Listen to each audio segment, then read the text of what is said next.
إن الحمد لله نحمده ونستعينه ونستغفره ونعوذ بالله من شرور أنفسنا ومن سيئات أعمالنا من يهده الله فلا مضل له ومن يضلل فلا هادي له أشهد أن لا إله إلا الله وحده لا شريك له وأشهد أن محمدا عبده ورسوله أما بعد. طيب يا إخوان،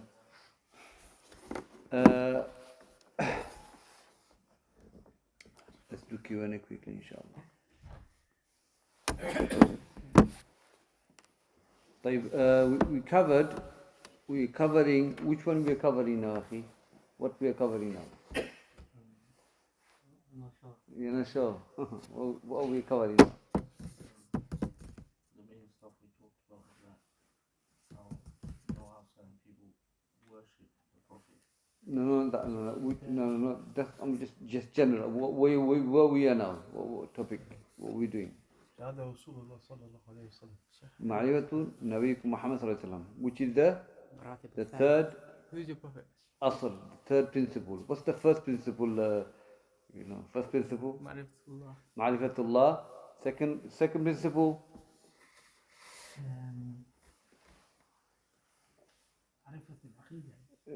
No, we took the Thalaathatul Usuul. Okay, so Ma'rifatullah. Ma'rifatul bi'adillah. والثالث معرفة نبيك محمد صلى الله عليه وسلم. So we are on the last part of our book, inshallah. So Muhammad صلى الله عليه وسلم is one of the name. What are the other name? Give me inshallah. We cover some of his names. Hadith, Nu'man. Say. لا. Mahi.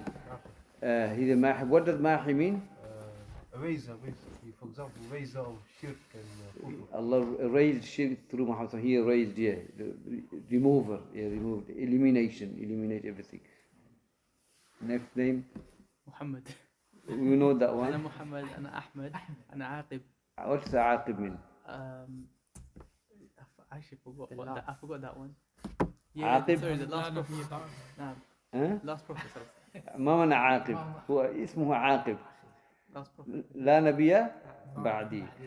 What's the other name of Rasul? Hashir. What does Hashir mean? Gatherer. Yes, something else. No, something else. What's Ana Hashir? Yawm al-Hashr. First one Day to of be gathering. That he will be raised after him. So he will be raised first, and then they'll follow with him. Yeah, Prophet ﷺ. This is the name of the Prophet ﷺ. Yeah, covered it. Billah. Who was the woman who poisoned Prophet ﷺ? Zainab bin can't pronounce that. Zainab bin Harith. Why did she do that? Why did she do that? لماذا? What was the reason? Because the Prophet ﷺ, I think, killed her father.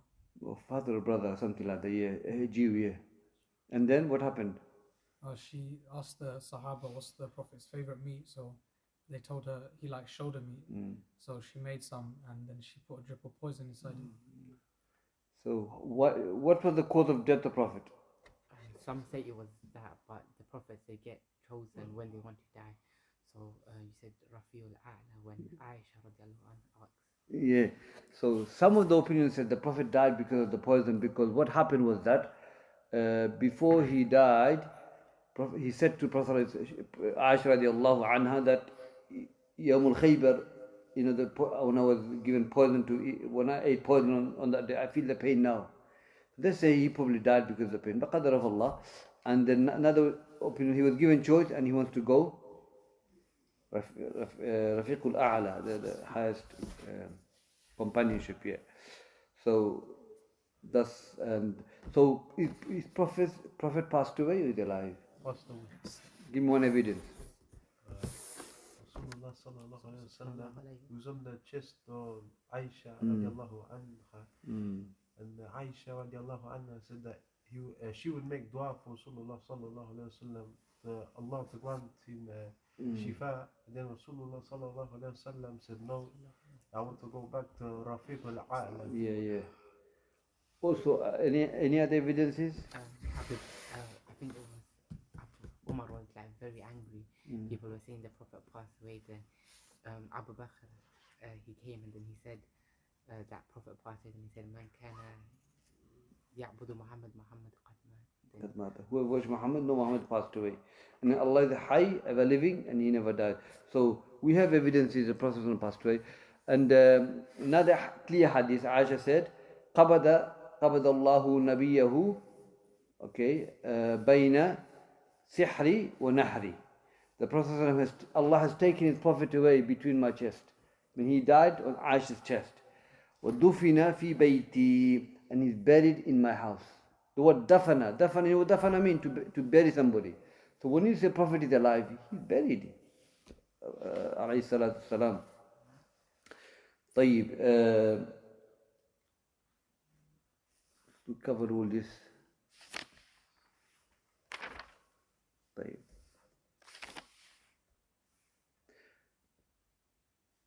Which progeny is Prophet from? Which generation? Which Ismail. Bani Israel is from which progeny? Ishaq. Yeah. Arab from Quraysh. Okay.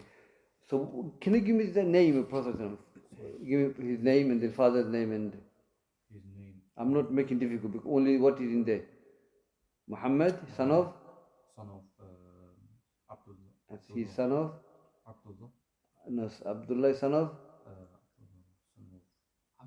Abdul Muttalib, and they're from Hashim from here. We just stick to the book Quraysh. So Quraysh is from Arab. Okay, Arab, then go Quraysh, then you go Hashim, Muhammad from the Hashim. Yeah. Just want to stick to the book. The book stays at Hashim. Yeah, but you know, I'm not mentioning the whole. If you research, you can find the whole progeny. You know, the sanad. Ibn al-Qayyim mentioned it, big sanad. I mentioned another class, Kitab al-Tawheed.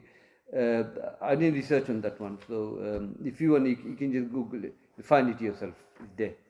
The whole sanad is there. Now regarding, let's continue inshallah. Regarding the his death, his age, scholars have differed regarding his age. Okay.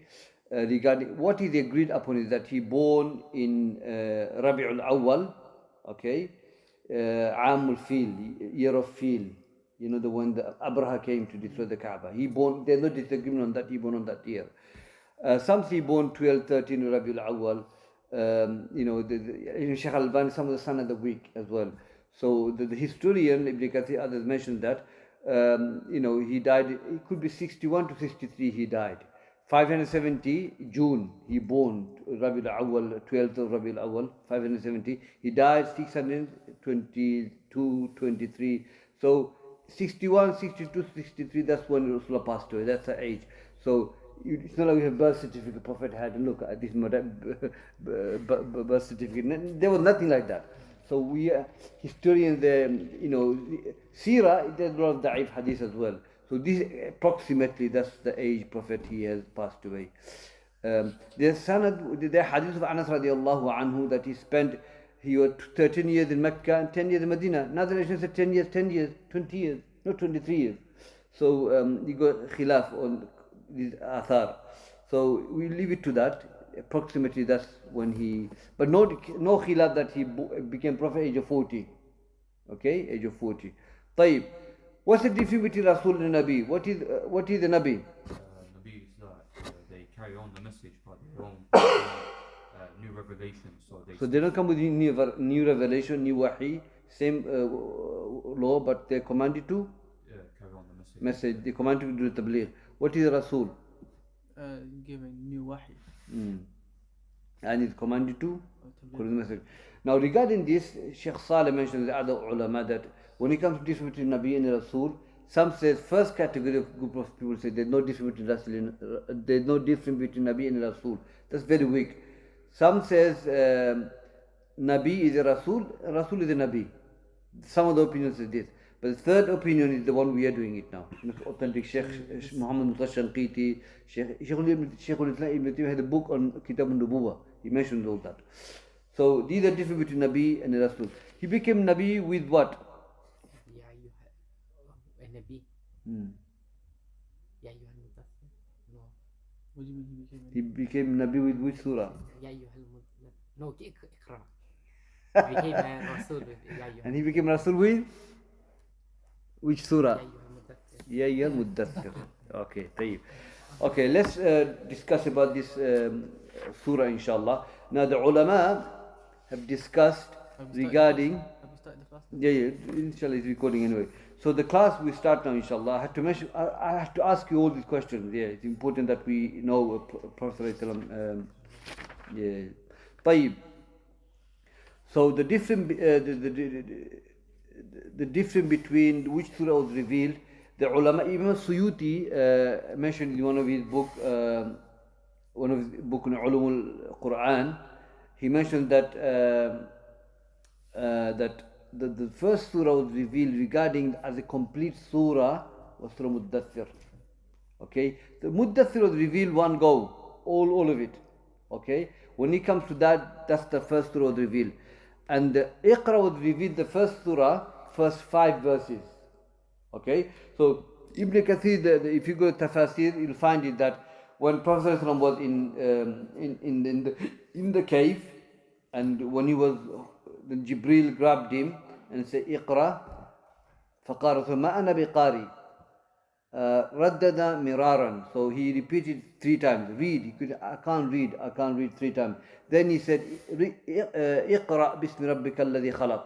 Then he said, read this surah. اقرأ باسم ربك الذي خلق. That was the first surah revealed. The first 5 verses was revealed in the Kahf, in the cave. Then no doubt that's ijma. That's the first surah revealed when it comes to the first surah. But when it comes to first surah revealed regarding the whole surah was Muddathir. So when the surah, when he was revealed, became a Nabi, he came out, he went to the house, then he.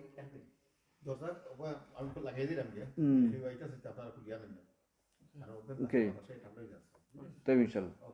So when Prophet went in the house, Zammiluni, he said 3 times, cover me. Then that's when he was covered up. Then the Surah Al-Muddathir, Ya Ayyuhal Muddathir, Kum Fa'anzir was revealed. The whole surah was revealed. We're going to go through this surah inshallah now. So that's the difference between which surah was revealed first. Okay, I hope you understand that. So we know Prophet was born in Mecca and then he died in Medina. طيب يا إخوان, بعثه الله بالنذارة عن الشرك ويدعو إلى التوحيد. Allah Azza wa Jal sent Muhammad sallallahu alaihi wasallam to warn against shirk and call people to tawheed. And this is important thing we need to understand as a Muslims, that our da'wah as a Muslim, we are here for this, to establish tawheed of Allah in ourselves and the community and warn against the shirk. And we'll discuss about the danger of shirk. First of all, the deen of the Anbiya, was tawheed, la ilaha illallah. Okay? And no messenger came except with tawheed of Allah. So starting from Adam alayhi salam to Muhammad sallallahu alayhi salam, their deen was tawheed. Okay? Isa preached tawheed of Allah, la ilaha illallah, not Christianity. Musa taught la ilaha illallah, tawheed of Allah, not Judaism. Okay? So whatever. So all these prophets came with Islam, tawheed of Allah Azza wa Jal. Maybe their ahkam al-shar'iyya, maybe their the Islamic ruling in fiqh issues were different. Like Ibn Taymiyyah mentioned that every prophet was given salah, okay, but not like maybe they did not pray the way we pray, the ruku and sujood. They had salah, but maybe different way of praying, okay. Sharia اختلف بين الأنبياء. So the ahkam al-shar'iyya differed. So ahkam al-shar'iyya of Musa is not same as Ibrahim, not same as Nuh or Isa or Muhammad sallallahu alaihi wasallam. The ahkam differed, okay. But the call was one, tawheed of Allah, la ilaha illallah, one Allah, one creator we worship, the Allah Azza wa Jal. There's no khilaf on that. And we have many versions in the Quran. وَقَضَى رَبُّكُمْ أَلَّا تَعْبُدُوا إِلَّا إِيَّاهُ, that your Lord had commanded that you worship no one except Allah. This is da'wah of the Anbiya. وَلَقَدْ بَعَثْنَا فِي كُلِّ أُمَّةٍ رَسُولًا أَنْ يَعْبُدُوا اللَّهَ وَاجْتَنِبُوا الطَّاغُوتَ. that we have sent messengers in every nation calling people to worship Allah and avoid shunt false deities. That was the dawah of the Anbiya, and this is what they preached their people. Hadith, one of the hadith sahihain, في الصحيحين hadith, أن النبي صلى الله عليه وسلم قال الأنبياء إخوة لعلات أمهاتهم شتى ودينهم واحد. Okay, الأنبياء إخوة لعلات, that the prophets are brothers of one father. We'll explain this. And the أمهاتهم شتى, the mothers are many, and they have وَدِينٌ وَاحِدٌ, and the deen is one. التوحيد of Allah, oneness of Allah. Okay, ربوبية ألوهية أسماء صفات, one, لا إله إلا الله, nothing other than that. That's deen, one deen. Okay, the Prophet, they're the brother of one father, meaning that this one father, Ibn Qayyim explained, refers to one deen, one tawheed. Okay, that's one father represent. One deen, one tawheed of Allah Azza wa Jal. Okay, one call, one message. Ummahatum shatta, and they have mothers, different mothers, and that different mothers represent, Ibn Qayyim says, shara'i, the Sharia of Islam, which is different. Ahkam is different. You know, they might not have siyam. You know, they might have no zakat, maybe they had zakat, different ahkam, different ruling. So the different mothers refers to different ruling they had. Okay? وَدِينُهُمْ وَاحِدٌ, and they have one deen. Understand now? That's what the hadith is explaining to us. So in the Quran, Allah said, إِنَّنِي لَكُمْ مِنْهُ نَذِيرٌ وَبَشِيرٌ. إِنَّنِي لَكُمْ مِنْهُ نَذِيرٌ وَبَشِيرٌ. That I am from Allah for you to warn and to give you glad tidings. So I am from Allah Azza wa Jal. Allah has sent me to warn you and give you glad tidings. That's what Allah is saying about Prophet Sallallahu Alaihi Wasallam. Every messenger, they're Nadhir wa Bashir. Nadhir of what? Warning against the adhab of Allah, the wrath of Allah, the punishment of Allah Azza wa Jal. Okay?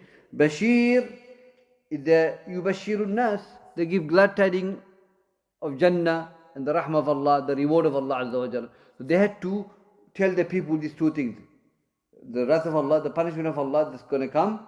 And if you worship Allah Azza wa Jal, your end result is Jannah. The Prophet ﷺ gave glad tidings to the Sahabas. So Nadhirun wa Bashir, that's what Prophet ﷺ and all other messengers they did. So here we learn, my brothers, Muhammad ﷺ was sent to warn against shirk and call people to Tawheed of Allah Azza wa Jal. Now what is shirk? ما معنى الشرك? Shirk, what does shirk mean? And Shaykhul-Islam Muhammad ibn Abdul-Wahhab rahimahullah mentioned the shirk is وَدَعَةُ غَيْرُهُ مَعَهُ, to invoke, to worship other than Allah. That's shirk. Okay? That's why Shaykhul, and this is nothing wrong with that. And another definition of shirk the ulama use is when Abdullah ibn Mas'ud radiallahu anhu he asked Rasulullah, مَا هُوَ shirk? He asked the Messenger of Allah, what is shirk? He said, أن يجعل لله ندا وهو خلقك, is to make with Allah partner when He created you. Partner in rububiyyah, Allah's lordship, in worship, in names and attributes. So shirk is huge. Ibn Qayyim says you cannot count number of shirk. Okay, there's so many shirk that can take place in the society. So shirk, that's one of the definitions of shirk of Ibn Mas'ud when Prophet explained what shirk is to make partners with Allah who created you. And that's true. Okay, that's true. So shirk, the ulama have described or defined, some says 2, some says 3. Shirkul Asghar, Shirkul Akbar, or Shirkul Khafi. The Shirkul Akbar, major shirk, Shirkul Asghar, minor shirk, and Shirkul Khafi is the hidden shirk. And some of the scholars say the hidden shirk is part of minor shirk anyway. So let's talk about the major shirk. Major shirk Allah talks about in the Quran. Okay, Allah talks about it in the Quran. In the Quran Allah said, إن الله لا يغفر أن يشرك به ويغفر ما دون ذلك لمن يشاء. إن الله لا يغفر. Indeed, Allah does not forgive whoever associates anything with Allah Azza wa Jalla in His worship, but He forgives anything lesser than that. By the way, Allah does not forgive shirk whoever meet Allah Yawm al-Qiyamah. Okay? Whoever meet Allah Azza wa Jalla Yawmul Qiyamah with major shirk, Allah will not forgive them. But in dunya, Allah will forgive them if they make tawbah to Allah Azza wa Jalla. Yes, Allah will forgive any sins on the face of this earth. The door of tawbah is accepted. It's open for anyone who commits shirk. Allah will forgive them. But in akhirah, Allah will not forgive major shirk. Allah said, لَإِنْ أَشْرَكْتَ لَيَحْبَطَنَّ عَمَلُكَ وَلَتَكُونَنَّ مِنَ الْخَاسِرِينَ. If you were to make shirk with Allah Azza wa Jal, definitely all your action will be nullified and you'll be among the losers. This is a major shirk Allah is describing. In another ayah Allah said, مثل الذين كفروا بربهم أعمالهم كرماد اشتدت به في يوم عاصف.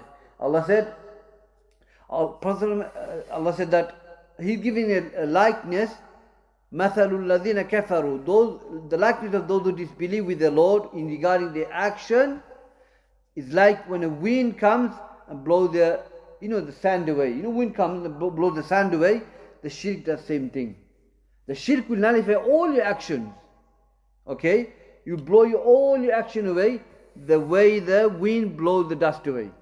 When the day of rainy day or windy day, when the tufan comes, when the heavy wind comes, the way it blows the dust away, shirk will destroy your action. Major shirk. Okay? And this is the shirk the Prophet came, and this is what the shirk Prophet came and warned against. Okay? And this is something we make it very light in our eyes. We don't see it, huge thing. We in fact see zina worse than the shirk. Zina doesn't take out the whole of Islam, but that takes out the whole of Islam. Yet in our eyes we don't see it big. Yadu billah. Allah saying, I do not forgive shirk, but I forgive anything less than that. Isn't that enough to warn us? I don't forgive shirk. Subhanallah. Allah is telling us this. So learn about shirk. And this is what Prophet came with, to warn against the shirk and call to tawheed of Allah Azza wa Jal. Now shirk, that's major shirk. There's a brother wants to open the door. No, tafaddal. That's the major shirk. What is the minor shirk? Minor shirk is the hidden shirk. We just take it like this. Minor shirk is the hidden shirk. Okay? Hidden shirk is the shirk where Prophet ﷺ has warned us against. Which hadith says that one of the hadith Sahihain, the Prophet ﷺ said that أخوف ما أخاف عليكم شرك الأصغر فسئل قال الرياء. He said, what I fear for you most is a minor shirk. Minor shirk. And they said, what is a minor shirk, ya Messenger of Allah? He says, showing off. Showing off. Okay? Another hadith says, من يعمل عملا أن يراء الناس فيراء الناس ومن سمع يسمع الله عز وجل. That whoever do something like that in the كما قال صلى الله عليه وسلم, that whoever does an action for people to see it, Allah will make it see it. Whoever does an action for people to hear it, Allah will make it hear it. Okay, this is riya.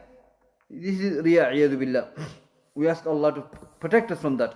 So riya is a person who does action for people to see it or hear it and to praise him. That's what it is. That's riya. Showing off with the action. And this is what Prophet feared most for his ummah, more than Dajjal. More than Dajjal. Because it creeps in the heart of the people. And this is something that Prophet warned us, and he warned the companions. Obviously, he's warning the ummah, his nation, his followers, from this riya. There are many hadith about riya, and hadith in Abu Hurairah radiallahu anhu, Sahih al-Bukhari, that man amila amalan ashraka fihi ma'i ghayri taraktu wa shirkahu, that whoever does action and he associates me with that, then I will leave him and his action. That's riya. That's riya. So that's the two types of shirk. Shirkul akbar and shirkul asghar. The difference is that shirkul akbar takes person out of hold of Islam. Shirkul akbar nullifies all your actions. Shirkul akbar will cause person to enter hell for eternity. Shirkul asghar does not take out of hold of Islam. It nullifies your the kamal of iman, the perfection, not the asal. You're still a believer. Shirkul Asghar, minor shirk, it doesn't take you to hell for eternity. It doesn't take out the fold of Islam. But it is shirk, it is major sin. But if someone were to do everything for sake of the people, not for sake of Allah, so he prays from beginning to end, just showing off. Everything he does out of Riyah, then he's a mushrik. A believer will never do that. It is not, Shaykh, the ulama said, the person who does this, then he's mushrik. Yadu billah. Everything he does Riyah, not for Allah. So if someone starts the salah for sake of Allah, the Riyah comes in, then you fight. Your showing off comes in, then fight that. Fight it, inshallah. Don't let it go. Fight it until you remove that Riyah. And Riyah is showing off is something that pleasurable to the heart. Yadu billah. So Allah Azza wa Jal sends His messengers to warn against the shirk and call to Tawheed of Allah Azza wa Jal. There's so many verses in the Quran. والدليل قوله تعالى يا أيها المدثر قم فأنذر وربك فكبر وثيابك فطهر والرجز فهجر. How many verses? 5 verses. These 5 verses was revealed. Actually, the whole surah was revealed. Shaykh is mentioning 5. But when it comes to the whole surah, which was revealed first, was Surah Muddathir. But other than that, Surah Alaq was revealed first. The first 5 verses. Okay. Ya ayyuhal muddathir. Oh, the wrapper. The wrapped up one. Prophet, he wrapped up, isn't it? When he came to the house, after the Alaq was revealed to him, and he was wrapped up in the house. So, all the wrapped up one, Prophet ﷺ, he was covered up. Okay, covered up. Qum fa'anzir. Qum. So this qum here means the order from Allah Azza wa Jal, ordering Muhammad ﷺ to get up. Fa'anzir. Warn. So that's the da'wah started now. So he had to unwrap himself, okay, and warn the people. Okay, his command came from Allah, and he had to fulfill that command. وَرَبَّكَ فَكَبِّرْ. And your Lord, glorify Him. The ulama said glorify Him with Tawheed of Allah Azza wa Jal. So Allah commanded him to go out and tell the people about Tawheed of Allah Azza wa Jal. Okay? Tell the mushrik about Tawheed of Allah. Glorify Him by telling them Tawheed, whom they worship other than Allah Azza wa Jal. Because the mushrik, they glorify other than Allah, isn't it? So go out and warn them.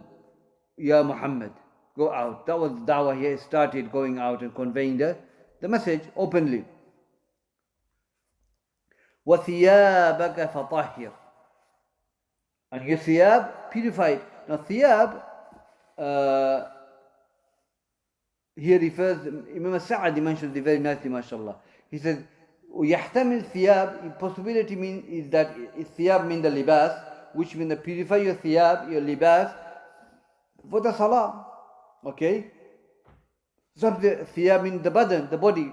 Purify it for your salah, because you need to purify those things before you stand in front of Allah Azza wa Jal. Thiyab. Some say thiyab here means the iman, your heart. Purify your iman. Purify your heart. Okay? Some say your niyyah. Some say, your actions. So thiyab has all this tafasir. وَثِيَابَكَ فَطَهِّرْ. And purify your thiyab. And thiyab can sometimes mean libas. Thiyab, libas means same thing. Or libasul taqwa. Libas means a'malul taqwa. Okay, sometimes because thiyab you wear, isn't it? Libas you wear, isn't it? A'mal you wear as well. When you behave certain way, if you behave good, then that's your libas. You're wearing this a'mal. You wear the action. You represent who you are. Your action represent who you are. Your action represent who you are. Your libas represent who you are. If you imitate the Shia, mathalan, and you wear their dress and you walk with that, then you're representing them as well. So dress speaks out. Your dress talks. How you dress and how how you walk, how you speak. Your action speaks for you, isn't it? So if you speak good, if you have good adab, that's who is speaking for you. Adab speaks. Action speaks for you. So وَثِيَابَكَ فَطَهِّرْ, and your thiyab purified. Could be iman, your clothes, your body, your action, everything purified. This is the tafsir Imam Sa'di gives in his tafsir. Then Allah said, وَالرُّجْزَ فَهْجُرْ. وَالرُّجْزَ is asnam. Asnam, a statue. And they are the meaning of statues. Awthan, Wathan, Asnam. These are name refers to a statue. So here, Allah Azza wa Jal commanding to abandon the Asnam, abandon the statue that they worship. So Prophet ﷺ was sent to go to the people to warn against this worshipping of idols and things like that.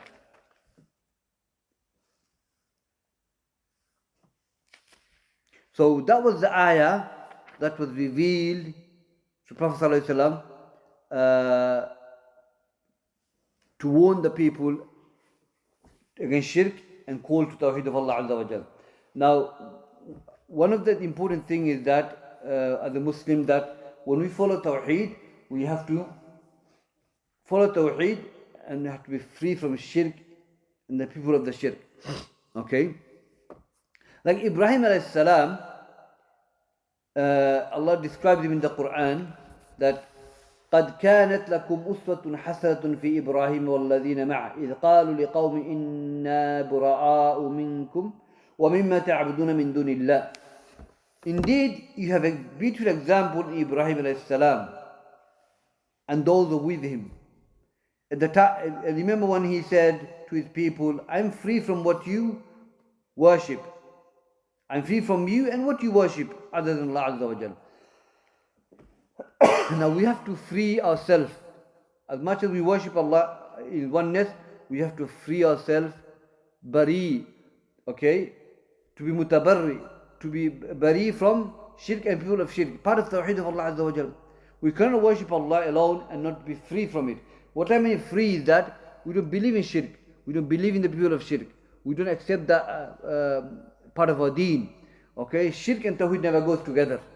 Okay, in the Quran Allah said, قد تبين الرشد من الغي فمن يكفر بالطاغوت ويؤمن بالله فقد استمسك بالعروة الوثقى لا انفصام لها.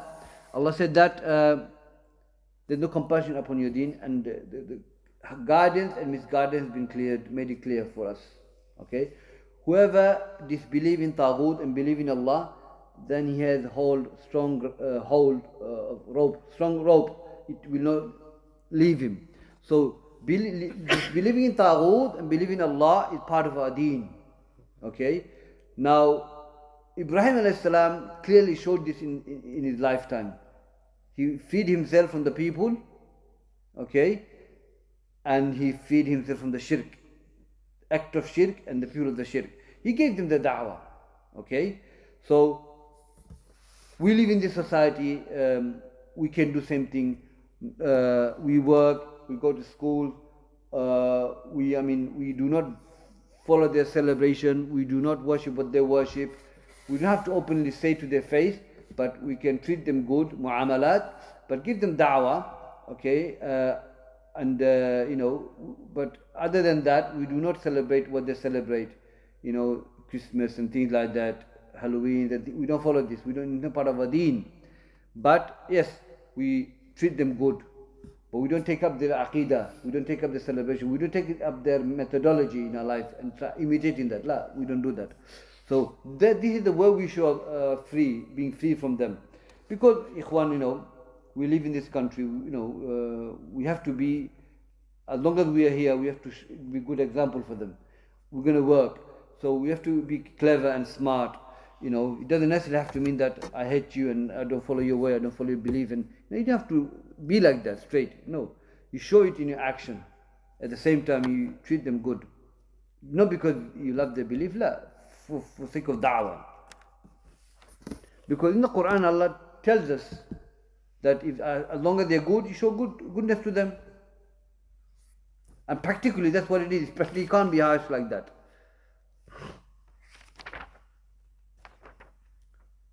So here أخذ على هذا 10 سنين يدعو إلى التوحيد. So Prophet sallallahu alaihi wasallam, okay, he أخذ على هذا 10 سنين, he took 10 years. He took 10 years calling people to Tawheed of Allah Azza wa Jal. Okay? Nothing was ordered by Allah except to call people to Tawheed of Allah Azza wa Jal. And we have many verses. وَمَا أَرْسَلْنَا مِن قَبْلِكَ مِن رَسُولٍ إِلَّا نُوحِي إِلَيْهِ أَنَّهُ لَا إِلَهَ إِلَّا أَنَا فَاعْبُدُونَ. And we haven't sent before you, O Muhammad, any messenger except Nuh, that he went to the people and said, none has the right to worship in truth except Allah, to worship Him. وَلَقَدْ بَعَثْنَا فِي كُلِّ أُمَّةٍ رَسُولًا أَنِ اعْبُدُوا اللَّهَ وَاجْتَنِبُوا الطَّاغُوتَ. That we have sent messenger, every nation call people to worship Allah and abandon Taghut. We'll cover this, what Taghut is. So 10 years Prophet was in Mecca, and 13 years he was in Mecca, and 10 years he spent calling people to the Tawheed of Allah Azza wa Jalla. 10 years. Okay? What happened after 10 years? We find out. So this da'wah was 10 years. So if we take example from this, that we have to spend even more than that. If Prophet spent 10 years teaching people Tawheed, we have to learn as well the importance of it, about Tawheed of Allah Azza wa Jalla. Okay? So after 10 years, بعد 10 عرج به إلى السماء وفرضت عليه صلوات الخمس. So after 10 years, he completed da'wah of Tawheed of Allah Azza wa Jalla. Allah is happy with him. Then he was taken up to the heaven. And that's when the Salawatul Khamsa were made fard. We'll do that next week, inshallah. Okay, let me take Q&A. Okay, Ikhwan? Yeah. Let's take Q&A. We'll leave some time for question and answer, inshallah. Jazakallah khair. Sheikh, it's not related to this, but I think related. You know the verse that says, لا إكراه في الدين. لا إكراه في الدين, yeah. Know this verse, what's the tafsir behind this verse? I think I read somewhere that this command was abrogated, but I'm not sure if this is true or not. No, it's not. No, it's not. It's not. لا إكراه في الدين, there's no compulsion upon Islam. And meaning that's the reality. You can't force people to become Muslim. Prophet never forced anyone to become Muslim. And we have mentioned that the da'wah of the Prophet was that he will give da'wah, okay? And if they become Muslim, alhamdulillah, they become Muslim. If they don't become Muslim, you can't force them to become Muslim. Like Ati ibn Kathir mentioned, if you force them to become Muslim and they don't believe in La ilaha illallah, they're not Muslim. So you can't force them, they have to pay jizya, okay? So that's the da'wah. You can't force anyone to become Muslim. And this is we learn from the Qawa'id al-Fiqh as well, Usul al-Fiqh, that one of the things that taklifat, the burden Allah gives us, one of the conditions is that ikhtiyar, they have to have a choice. Okay, you can't force him, you have to tell La ilaha illallah. There's never been the da'wah Prophet, okay, to force people to become Muslim, okay, because that will push the people away. It's not a hikmah in that. People should become Muslim once they believe in the heart. They have to believe before they say La ilaha illallah. If they become Muslim, or I'm feared I'm going to get killed, then it's not accepted by Allah Azza wa Jalla. Okay? So there's no ikrah fi deen, there's no compulsion upon Islam. You can't force, you just give them da'wah. Can you do the force people to become Muslim? No, you can't. No Prophet could have done that as well. At times Sahabas, they couldn't have forced anyone to become Muslim. But if they didn't become Muslim, they have to pay jizya. Yes, but no compulsion, you can't force. This ayah is not abrogated. La. No, it's not abrogated. You mentioned when the first 5 verses of Surah Alaq was revealed to the Prophet, he was a Nabi. Nabi, yeah. So does that mean that was revealed to Isa as well, them verses? Isa. He will, when he comes, again. No. Does that mean them verses were revealed to Isa alayhi salam? No. The Prophet was a Nabi at that time, so it's from a previous Risala. Does that make sense? What was your question, sir? Where did you get that from? What was your Because question? you said that when them about 5 the verses were first revealed to the verses. Prophet, He he was a became Nabi. Nabi. Yeah. So a Nabi is someone who comes with a previous Risala, right? No. Quran. Prophet are not following any other previous Risala. Quran is following. He became the fact that the Quran came down to him. He's a Nabi now. Where did you get that from? No, yeah, so he's a Nabi, but Nabi is someone who you said they follow the previous message. Rasul is someone who comes Yeah, with a new message. the next verse revealed became a Rasul. So I'm saying them 5 verses, he was a Nabi. Yeah. So is that Before that, he was following yeah? Isa. So were them 5 verses revealed to Isa alayhi salam as well? No. I understood his question, but it doesn't necessarily mean that those same verses were revealed to Isa. He's basically saying that because of the first 5 verses, that means he was a Nabi at that time. That means, was he following Isa? No. But that doesn't mean He that came those with new verses were Sharia. revealed He to came with the Quran. Isa. So he's a Rasul. He became Nabi, okay, but Allah didn't leave him to Nabi. Then he became Rasul to convey the message, come with the Sharia of Allah Azza wa Jalla, to go out literally and go out and call people to same Tawheed of day Allah as Azza wa well. Well, Jalla. can't you Yeah. say the Injil, like, it wasn't intact during that time as well? Like, it was corrupted. It was corrupt. Yeah. Quran abrogate everything. Part of Aqidah, Quran abrogate the books of the previous books. Musa alayhi salam was working with Injil and Prophet Umar radiallahu anhu, and he said, "Yeah, Umar, if Musa was here, he would have to follow me."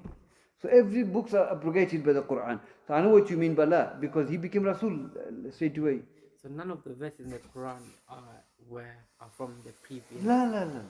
The Quran was the whole Quran. Word was of sent to the Allah, Prophet. and it's preserved until Yawmul Qiyamah. Only book. Wait. But Quran speaks about the previous nation, talks about the previous book. I don't think we can say that. Like, we can't. He asked, was any verse of the Quran also Was revealed in previous. in the previous La. But how could we know that? How could we deny that? I'm saying. Yeah. I don't think we can deny Yeah, or affirm. no, you can't. You have to deny, because if he was previous book, then they all abrogated. All abrogated. If there was a verse was in Torah, how can that be abrogated now? And we have in the Quran. There's verse in the Quran that are abrogated. No? No, abrogated. No. I mean, not abrogated. What I mean is that No, but if they abrogate, that doesn't mean not they're protected. Not protected. Yeah, because Bible, Injil is not protected by Allah Azza wa Jalla. So if there was a verse in the Bible, there is not. Anyway, you ask those who specialize in Bible and other previous books, they will say no, nothing like that. None of the verse was revealed in the Quran was in other books. La. Last question. So let's say if someone passes away, you said Shaykh Akbar won't be forgiven. But let's say Shirkul Akbar, yeah. So let's say I know someone, they passed away and they used to do istighatha bil amwat, like of the Prophet after he died. So he passed away and he didn't make he didn't make tawbah. So can we say like rahimahullah or rahmatullah? If he's a Muslim, I'm talking about, okay. I'm talking about mushrik. If a mushrik died of major shirk and never made tawbah, then they will never be forgiven. But if he's a Muslim have shirk billah azza wa jalla, they commit shirk, they fall into shirk, they commit shirk by calling Rasulullah sallallahu alaihi wasallam. Obviously, in this regard, then the udhr bil jahl isn't ignorance, Let's isn't say it? we know that the evidence was If the evidence was given, the hujjah was given, the hujjah will be established on them. Yes, because Allah Azza wa Jalla never destroyed a nation until He sent the messenger. Okay, so we do not say, the scholar Shaykh al-Albani, others, there's udhr bil jahl for everything. Excuse for ignorance is for everything. And Shaykh al-Albani mentioned that. وَمَنْ يُشَقِّقِ الرَّسُولِ مِنْ بَعْدِ مَا تَبَيَّنَ لَهُ الْهُدَى. Whoever disobeys Messenger of Allah sallallahu alaihi wasallam, after the bayan is given to them, after hidayah has come to them, then we'll punish the person, Allah said. So, udhr bil jahl is for everything, and if someone commit major shirk, okay, there's udhr bil jahl. If the person didn't know, he's ignorant, you can't call him a kafir. لا يجوز. لا تعتذروا قد Shaykh Ibn Uthaymin affirmed that as well. udhr bil jahl. Shaykh? Ibn Uthaymin. Yeah. What about the verse لا تعتذروا قد كفرتم بعد إيمانكم? That's the hujjah was established on them, isn't it? They had the knowledge, and they are mocking knowingly. But do not make any excuses. So udhr No, bil jahl is the excuse. these people were specifically for those people mocking with the Quran. They had the knowledge of the deen. And they said, we're just mocking. This is ajij, no. They were mocking with knowledge. Yeah. And these people are talking, whoever it is, in relative, whatever, if they make istighatha by Rasulullah sallallahu alaihi wasallam, make istighatha, make dua to Rasulullah, we can't directly say they're kuffar. I think there's very strict fatwa is there. Some of the Lajna Daima don't see udhr bil jahl in uluhiyya, they don't see it. But Shaykh Albani explained it. No, there is udhr bil jahl. You have to. A person ignorant had no knowledge of Tawhid reached him, no knowledge of Shirk reached him. He doesn't know, she doesn't know. You can't call them kuffar directly like this. You have to give them udhr bil jahl. But Yeah. if Iqamatul Hujjah, so it's the If Hujjah. the hujjah is established, then khalas, Yawm al-Qiyamah Allah will. Can you make dua for them after they pass away? That's my question. If the hujjah been established, if the knowledgeable, I will not say it. I will not make. I will not say it. But if the person is knowledgeable, like one of the da'i, okay, one of the da'i has no excuse to say when you go to the maqbar, when you go to the awliya, when you go to the aliyah and call on them, it is not shirkul akbar, but it's a misguidance. I will not pray janaza. I'm not saying he is, but I'm doubting it. Okay, so yeah, I will doubt. If you know who I'm talking about, I will doubt to make make janaza on that person. It's major kufr. You don't have, because what he's saying is against the salaf. No salaf, no prophet of Allah Azza wa Jalla, no the companion believed that or said that it's no shirk until he believes it's a god. No, you don't have to believe it is a god. The Quraysh worship idols, never believed these idols are god, but they're still the mushrik. Allah still considered them to be mushrik. Still it was shirk billah Azza wa Jalla. You don't have to believe it's a god. The idol worship never believe idol is a god. They will never see it's a god. But why did Allah say it's mushrik? Why did Allah say shirk? Why did Allah say people are shirk? That's what it is. So this person, hujjah has been established. He is knowledgeable. He studied all this. Now he's going against his statement. A'udhu billah. So I will not find any excuse for that person. But generally, within a community, you have to find excuse. Nikon. You know, when it comes to like takfir, obviously you should stay away from that. But you know, when it comes to like clear matters, is it always necessary to get a fatwa from a scholar? Yes. You have to get fatwa from a scholar. You can't kafir. No, you can't. You have to get a fatwa. Even if it's Salihul Ilm. No, talib, you know, a'udhu billah. When it comes to takfir, you stick to the ulama. Let the ulama convey to the ulama. Can we call this man a kafir now because he believes Quran is not preserved in totality? He believes that. Major kufr. We can't make takfir. You can. I'm not going to pay janaza, but you know, get ulama to make takfir on him, not me, you and me. I heard from someone else, the graduate of Medina. He mentioned that if Iqamatul Hujjah is done, then even the layman can make takfir. La la. Oh yeah, that's what I was gonna say. You know, things I don't like wanna say his Asluddin, name right now. also for example, Yeah. like I don't know, worshipping an idol. That's like people say. I've heard an argument that you know this is clear cut shirk. This is like it's ma'lum. So you're gonna say you're gonna declare him kafir No, now? I'm not. I'm not saying. So I'm just hujjah saying, been established on him. Hujjah been established because his knowledge. Hujjah, why is it established? Because he's not jahil. He's ignorant. He's not ignorant. He studied his book in Medina with the ulama. He knows. He wrote a book on Tawheed of Allah. So how is he ignorant? He's not ignorant. So you can't make takfir. I'm not going to make it. You need Ahlul Ilm to say it. But go on, Akhi. Shaykh, there's a person who said that a person who refrains from takfir even when the matter is clear that that person is also a kafir. Hadith said that if a brother call his brother kafir, either he's a kafir or he comes back to him. The ulama asked from the Shaykh, it means major sin. It comes back to mean it's major sin for you to declare somebody kafir. Can you see how serious it is? No, I think his question was that one of the nullifiers of Islam is to not declare a kafir a kafir. Yeah, but that's true. Yeah, So the takfir are two types. Takfir with the nas, the text declare the kuffar by text. Okay? Shaitan, Iblis, Fir'aun, the kuffar, khalas. But these people, okay, none of the lajna have declared him kafir yet. So if you want to follow that, who you talking about? none of the, I'm not going to mention the name, but whoever the person here. Okay, I'm gonna. You know who I'm talking about, yeah? Yeah. So I don't want to, none of the ulama say, his shuyukh never made takfir on him. So we want to hold back. So in that, you can have doubt. You don't have to say kafir. Ulama never said it. But if someone is doubting Iblis is a kafir or a kafir, If you say I'm doubting he's kafir, then you come back. Then if you don't make takfir, then you're kafir. Person is kafir. Fir'aun, Abu Jahl, Abu Lahab. Allah declared them kuffar. Are you going to doubt they're kuffar? If you don't declare them kuffar, then you become a kafir.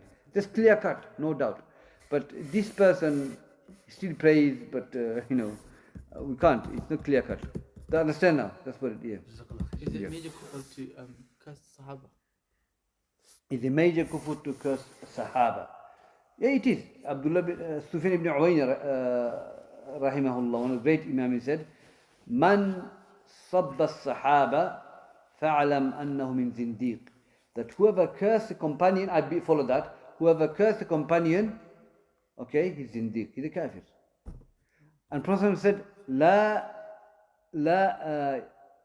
يسب الصحابة إلا المنافق ولا يحب الصحابة إلا المؤمن. That no one hates Sahaba except munafiq, and no one loves the Sahaba except the believer. You're going against the verse of Allah. Okay, so cursing companion, you have to follow Islam. But there's some scholars say general curse and specific curse. But Allah Azza wa Jalla generally says رضي الله عنهم ورضوا عنه لقد رضي الله عن المؤمنين يبايعون تحت شجرة. Verily Allah is pleased with those who made allegiance to Prophet under the tree. Allah has rida is upon them. So if you curse them, you go against the text of the Quran. Someone curse Aisha, kafir straight away. Abu Bakr, Umar, because Allah specifically praised them in the Quran. So if you want to take the fatwa of Sufyan ibn Uyayna, that anyone curse companion, you are a kafir, because Allah praised the companion generally. Okay, Allah is pleased with them. Can you imagine? Heavy verse, radiyallahu anhum radu. Allah is pleased with them. So, for you to curse, you're saying you're bad, they're bad. Auzubillah. Okay, go on. You know, if you have someone who's in a workplace, right, and his company is going to do like a Christmas party, and it will include like free mixing and music and all that stuff. But the person, the Muslim, is going there, but he's doing it for the sake of increasing his network, so like he can interact with more people, basically, so they get to basically know him. So is that permissible? I think the environment is a bit mad. The Christmas party, you say? Yeah, so it will be like in the company, and the person's going there because. No, my heart, Hadith said that if this is sin, it will have, you will shake in it. You feel hesitant in your heart, and that's what I feel.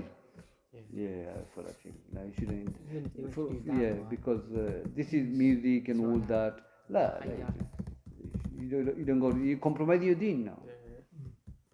You know the part radiyallahu anhum wa radu anhum. You know they are pleased with Allah. What does that mean? They're pleased with Allah Azza wa Jal. In a sense, it could mean that they're pleased with Allah is their Lord, and they're pleased with Allah. Allah gives them the reward that Allah has given them, and all that, everything. And the fact that Allah will enter the Jannah, they're pleased with Allah. That Allah is the Lord of the heaven and the earth. Okay, so yeah, that's what it means. Yeah, because there's a hadith. The Prophet said that none will take the sweetness of Iman, Abbas radiallahu anhu, until they're happy that Allah is their Lord, Islam is their faith, and Prophet is their messenger. None will taste the Iman until you're happy that Allah is your Lord. So the fact that Sahaba are pleased with Allah, they pleased Allah is their Lord, and they're pleased that Allah has given them reward and forgave them and showed mercy to them. Yeah, What's the ruling on employees going on strike? Like, is that considered rebellion, like khuruj?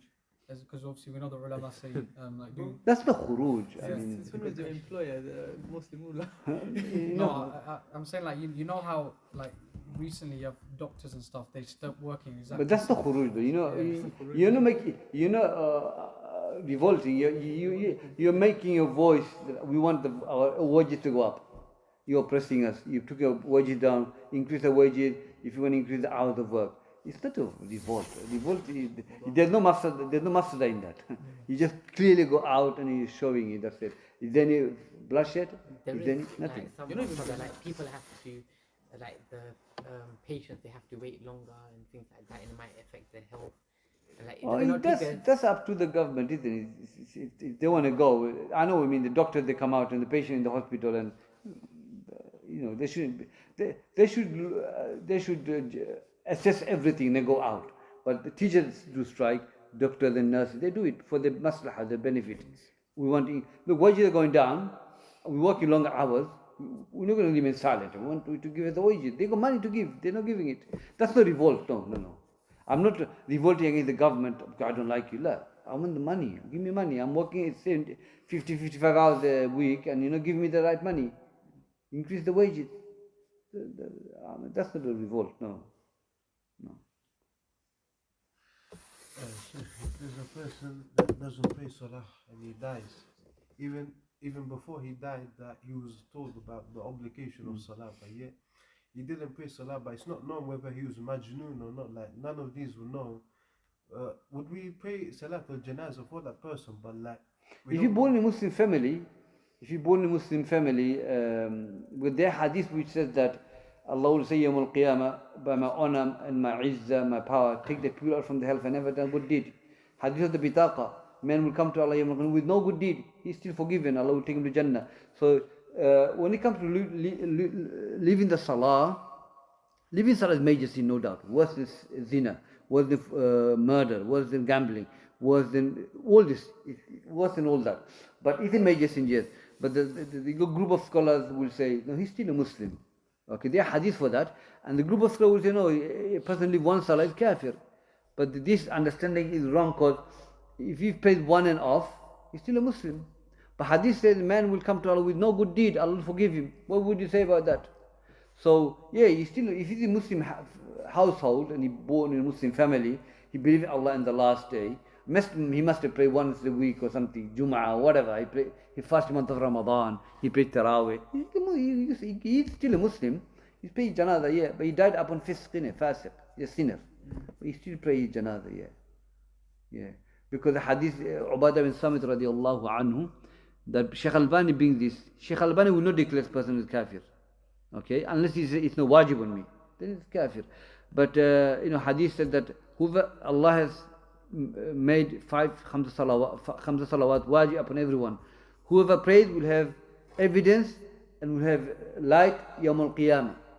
Whoever doesn't pray will have none of that, and he will be under the will of Allah. If Allah wants to punish, he'll punish him. If Allah wants to forgive him, he'll forgive him. So it shows that he's still a believer. But argument, I would say, yeah, he's still a Muslim. You can't call him a kafir. I know there's some strict fatwa of Shaykh bin Baz, rahimahullah. But based on other evidences, he's still a Muslim, inshallah. Yeah, you got other side to it, you got both sides as well. So I believe he's still a Muslim, you pray Janazah. Because Allah forgives the people who never came to Allah. Allah forgave people with no good deed. Allah took them out from the hellfire. So what do you say about that? So it's dark area. I mean, I'm not going to... one of the Shaykhs, I mean, we're discussing it. It's a dark area. You can't... He doesn't believe the person is kafir. Shaykhul-Islam Muhammad doesn't believe he's a kafir. He's still a Muslim. Yeah. So obviously you said that the Prophet ﷺ took 10 years, so he called to Tawheed for 10 years, right? But obviously all the prophets, they've been calling for Tawheed. So every single prophet is an Anbiya, right? So I was wondering, obviously, after 10 years, did he actually stop calling people towards Tawheed? Or did he still continue?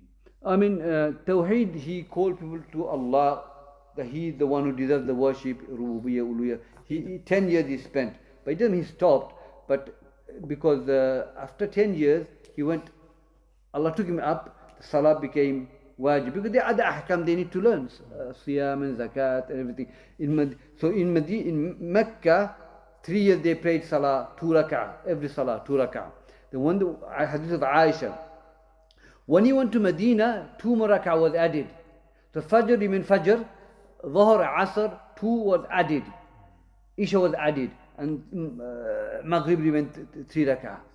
So those 4 rak'ah became 2, there were 2, they became 4 rak'ah in Medina. So when we pray Salatul Musafir, we pray 2 rak'ah. Okay, so hadith of Aisha. So then the Medina, when you went to Medina, Zakat, Siyam, they all became wajib. The ayah of Zakat, ayah of Siyam came down. Because doesn't mean Prophet wasn't teaching Tawheed, he was still teaching Tawheed, but other ahkam of Shari'iyah had to come down as well, isn't it? Bil Walidain and so many things. Money transaction, business, You know, we're going to start in tomorrow, inshallah. These came later in Medina, yeah. Wait, so there was salah before, it was No, after 10 years, Salah became wajib. they became, so there was Salah, before after that. 10 years, yeah. Before the wajib I'm talking about. Before it became wajib, were they still praying? No, Allah never commanded them to pray. So what were you talking about? The two became four. And, Oh, Medina, Mecca, they pray 2 rak'ah only. Dhuhr was 2 rak'ah. Asr was 2 rak'ah. Isha was 2 rak'ah. So one day migrated to Medina, 2 more added. Allah added 2 more. Hadith of Aisha, yeah. What about the narration that it used to be 50, then it went down and down? This is, we're going to discuss next week. Inshallah, when we flow into Isra wal Miraj. We'll talk about what Isra and what Miraj mean. We'll cover this slowly next week. It's coming to the end of the book anyway, inshallah. We'll complete. Yeah, we'll finish the book. Jazakumullah khair. Okay, Ikhwan? Assalamu alaikum. Wa alaikum assalam wa rahmatullah.